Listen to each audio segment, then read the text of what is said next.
All right, let's jump right in. Have you ever really thought about what's sitting in your wallet or what those numbers in your bank account actually are? We're about to talk about a piece of technology you use every single day, but probably never really think about money.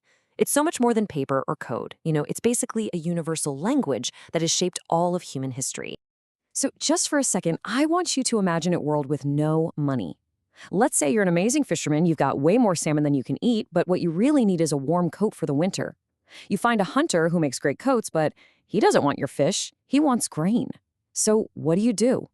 This simple, kind of frustrating problem, it was one of the biggest headaches in early human history. Economists actually have a fancy term for this exact situation: the double coincidence of wants. It means that for any trade to happen, you need that perfect, magical alignment. I have to want what you have, and you have to want what I have at the exact same time. I mean, what are the odds? Bartering, which was our first attempt at an economy, was a total logistical nightmare. If we ever wanted to build anything bigger than a tiny village, we absolutely needed a better system. So what did we do? Well, humanity came up with its first major upgrade: commodity money. This is the moment we stopped trying to trade specific goods for other specific goods and instead started using a common item that everybody just agreed had value. And wow, the solutions we came up with were all over the map. Just look at this list. You've got things that make sense, like livestock and salt. But then you have cowrie shells. For over 3,000 years, this little shell was the most widely used currency on the entire planet, mostly because it was durable and pretty hard to counterfeit. And then, all the way on the right, are those giant, immovable stone wheels? Yep, that was the currency on the island of Yap. And what's really cool is how this history is literally baked right into our modern language. The word pecuniary, which has to do with money, comes from the Latin word for cattle. And your salary? That comes from the Latin word for salt, because Roman soldiers were often paid in it. The phrase "worth your salt" comes directly from this. But you can probably see the problem here, right? Commodity money is not very portable, and it's definitely not easy to divide. I mean, trying to drive a herd of cattle to the market or lugging heavy bags of shells across a continent, it just doesn't scale. We needed another innovation. And that brings us to the next massive leap forward in this story.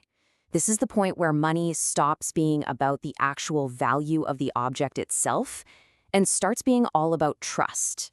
So picture this. It's around 600 BCE in the kingdom of Lydia, which is in modern-day Turkey. They had this total game-changing idea. They took a little chunk of electrum, a natural mix of gold and silver, and they did something that changed everything. They stamped it with the king's seal. Now, this stamp wasn't just a pretty picture.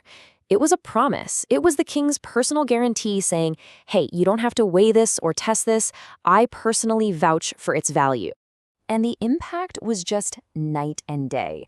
Before coins, every single transaction was this slow, clunky process of weighing chunks of metal and arguing about its purity. After coins, trust became standardized. Boom. This one simple idea allowed trade to absolutely explode, and it paved the way for massive empires like Greece and Rome to flourish. But as economies got even bigger, believe it or not, even coins became a problem. Carrying thousands of them around was just way too heavy, so we needed another hack. This time, the problem was portability. So for that, let's jump over to 11th century China. Merchants were getting really tired of carrying around these heavy strings of coins, so they started leaving their coins with the government for safekeeping and just carrying around paper receipts instead. These receipts, called jiaozi, were basically the world's first paper money. It was a promise, an IOU from the state that said, this piece of paper is good for this much coin. But here's the crazy part. This idea did not spread like wildfire. Just take a look at this timeline. While China was using paper money way back in the 11th century, it took Europe a staggering 600 years to catch on. 600! So why the huge delay? Well, it just shows you how radical the concept of trusting a piece of paper really was, especially in a fragmented Europe that didn't have a single powerful emperor to back that promise. So, when paper money finally did arrive in Europe, it actually took a bit of a different path. Back in 17th century London, goldsmiths essentially became the first bankers. People would store their gold with them and then use the paper receipts as a form of money. But then the goldsmiths had this aha moment. They noticed that not everyone came back to get their gold at the same time. This led to a brilliant, and let's be honest, kind of risky idea. They could blend out some of the gold they were holding. And just like that, Modern fractional reserve banking, the system our banks still use today, was born. And that brings us to the most recent and, frankly, the weirdest chapter in our story, the huge shift away from physical stuff and towards pure information. Okay, quick thought experiment. Think about all the money that exists in the entire world. What percentage of it do you think you could actually hold in your hand? As physical cash and coins. Maybe 50%? 20? Well, the answer is pretty startling. Check out this number. It's only about 8%. The vast, vast majority of our money, like 92% of it, is just digital ones and zeros on a bank's computer server. And this whole digital system is only possible because of what we call fiat money. There was a really pivotal moment back in 1971 when the US government officially cut the dollar's link to gold. From that moment on, our money had no intrinsic value. It wasn't valuable because you could trade it for gold. It was valuable simply because the government said it was, and, well, because we all collectively agreed to believe it. It's money that runs purely on trust in the system. So, let's just quickly recap that whole wild ride. We started with barter, just trading stuff for other stuff.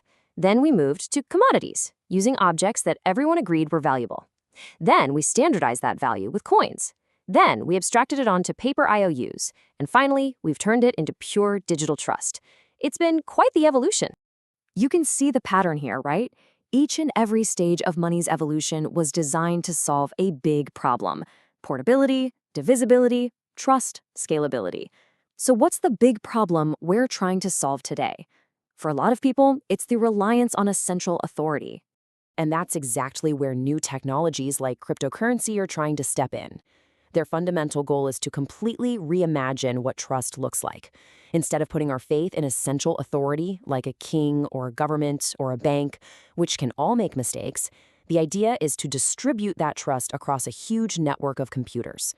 The trust is placed in transparent, verifiable mathematics and code that, in theory, anyone can inspect. And this really gets to the very heart of what money is. It's not just about wealth or buying things.